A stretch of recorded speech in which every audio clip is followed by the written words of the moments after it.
പ്രശ്നമൊന്നുമില്ല, ഉള്ളത് പറഞ്ഞു കൊടുക്കുക. അള്ളാഹു സുബ്ഹാനഹു വ തആല ആഫിയത്തും ആരോഗ്യവും ആയസും ഓരോ പള്ളിയിൽ ദിവസവും നിശ്ചയിച്ച സമയം വരെ പറഞ്ഞു കൊടുക്കുക. സ്വീകരിക്കുന്നവൻ സ്വീകരിക്കട്ടെ, എതിർക്കുന്നവൻ എതിർക്കട്ടെ. ഈ ദുനിയാവിൽ എതിർപ്പുണ്ടെങ്കിൽ റാഹത്ത് ഉണ്ടാവുള്ളൂ. എതിർക്കാൻ വേണ്ടി പ്രശ്നം ഉണ്ടാക്കാൻ വേണ്ടിയിട്ടല്ല പറയുന്നത്. ഉമ്മത്തിന്റെ സ്വലാഹിയത്ത് നന്മയ്ക്ക് വേണ്ടിയിട്ട് മാത്രം പറയണം എന്ന് മാത്രം ചിന്തിച്ചാൽ മതി. ഞാനതേ പറയുന്നുള്ളൂ. എന്ന് മാത്രം നമ്മൾ ചിന്തിച്ചാൽ മതി. നന്മയ്ക്ക് വേണ്ടി പറയാണ്. നിങ്ങൾ ഖബർ സിയാറത്ത് ചെയ്യണ്ട എന്ന് പറയുന്നില്ല. ഞാൻ ഈ ഖബറിന്റെ ഉള്ളിൽ കിടക്കേണ്ടവനാണ്, പടച്ചവനെ എന്തായിരിക്കും എന്റെ അവസ്ഥ എന്നും നിങ്ങൾ ആരെങ്കിലും ചിന്തിച്ചിട്ടുണ്ടോ? അങ്ങനെ ചിന്തിച്ച് ഓർത്ത് കരഞ്ഞിട്ടുണ്ടോ? അതാ ഞാൻ ചോദിക്കുന്നത്. അങ്ങനെ എന്റെ കണ്ണ് ഈറനണിഞ്ഞിട്ടുണ്ടോ? മണിക്കൂറുകളോളം നിന്ന് കരയണം. അങ്ങനെ ഖബറിന്റെ അരികിൽ പോയിട്ട് മണിക്കൂറുകളോളം നിന്ന് കരയണം. അല്ലാഹുവേ, ആ ഇരുണ്ട തുരുത്തിൽ എത്രയോ ആളുകൾ കിടന്നുറങ്ങുന്നു. ഇതിനകത്ത് എന്തായിരിക്കും അവരുടെ അവസ്ഥ? മഹാന്മാര് കരഞ്ഞു, സാലിഹീങ്ങൾ കരഞ്ഞു, ഉലമാക്കൾ കരഞ്ഞു, ഉമറാക്കൾ കരഞ്ഞു, ഔലിയാക്കൾ കരഞ്ഞു, ഖബറിനെ ഓർത്ത് കരഞ്ഞു. നമുക്ക് ഖബറിനെ ഓർത്ത് കരയാനും ഖബറിനെ ഓർത്ത് ചിന്തിക്കാനും മനസ്സില്ലാത്തത് ഭൗതികത കൊണ്ട് നമ്മുടെ ഉള്ളിൽ നിറഞ്ഞുപോയി. അസൂയ കൊണ്ട് നുരമൂത്തുപോയി.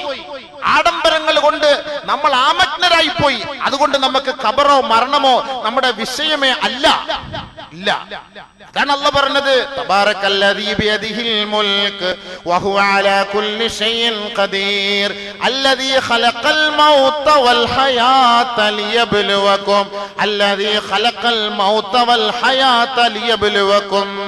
മരണവും ജീവിതവും നിങ്ങൾക്കൊരു പരീക്ഷണമാക്കിയിട്ടുണ്ട് അല്ലാഹു. ആരാണ് നല്ല നിലയിൽ അത് ഓർത്ത് പ്രവർത്തിക്കുന്നവർ? അത് കണ്ടിട്ട് പാഠം പഠിച്ചവർ ആരാണ്? എത്രയോ നല്ലവർ മരണപ്പെടുന്നു. അത് നമുക്കൊരു പാടാണ്. അൽഹംദുലില്ലാഹ്, അങ്ങനെ മരിക്കാനൊരു ഭാഗ്യം കിട്ടിയിരുന്നെങ്കിൽ എന്ന് ചിന്തിക്കും. എത്രയോ പേര് ബാറിൽ കിടന്ന് ചാവുന്നു.